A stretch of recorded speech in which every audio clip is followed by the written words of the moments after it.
professional performance today, really? Yeah, I think that's the words that I just used to the players. Really professional. Lots,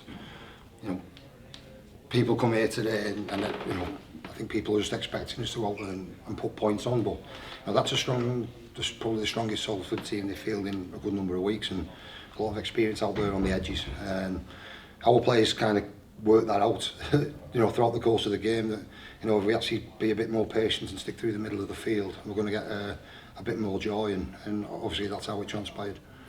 That's pretty much how we call it. Sort of like the first half, maybe forcing it a little bit wide early on, but then second half, that patience and not forcing it too much was really rewarding. Well, we played them 2 weeks ago, and a lot of their inexperience was on their edges, and we got a lot of joy there. Well, actually, it was different today. A lot of their experience was out on the edges.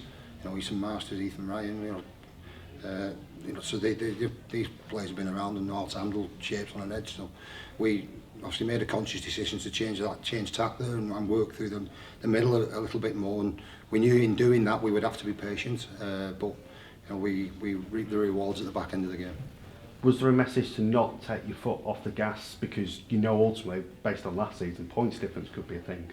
Yeah, it could. Obviously, when we played them 2 weeks ago, we conceded at the death, and we found that really disappointing. And that's probably sat, with the players. Certainly sat with Eamon O'Carroll for the last few weeks. But we challenged the team throughout this week, not to come here and nil the opposition, but to have a committed 80-minute defensive performance, and I think we got there. And we were talking on air about the young players and how you've got that sort of real conveyor belt, and they're stepping up and looking every part of your team. Owen Dagnall, 2 tries today. He showed a bit of football skills as well. Are you a bit worried that Liverpool and Everton might be sniffing around for him? It's funny you say that. Actually, my son used to play in the same football team as Owen Dagnall about 10 years ago. So I knew he had them skills in him. But I like the way he didn't give up on that play.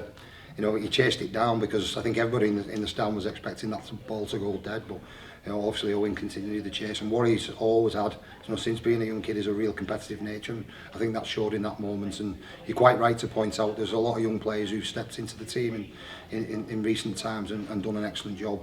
Jade Burns, again, he's 25, Jade Burns, but he's not had a lot of opportunities. George Delaney, even though he's been in the team a long time, he's still a very young man.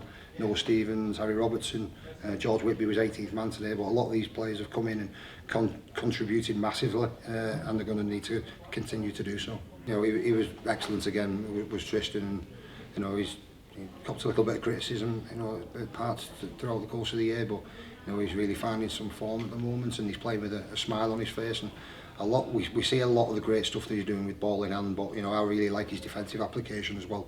And yeah, he's you quite rightly mentioned his combination with Carfell, and that's not something that happens by accident. It's something that out on the training field they work on those little combinations, and it's paid off for us.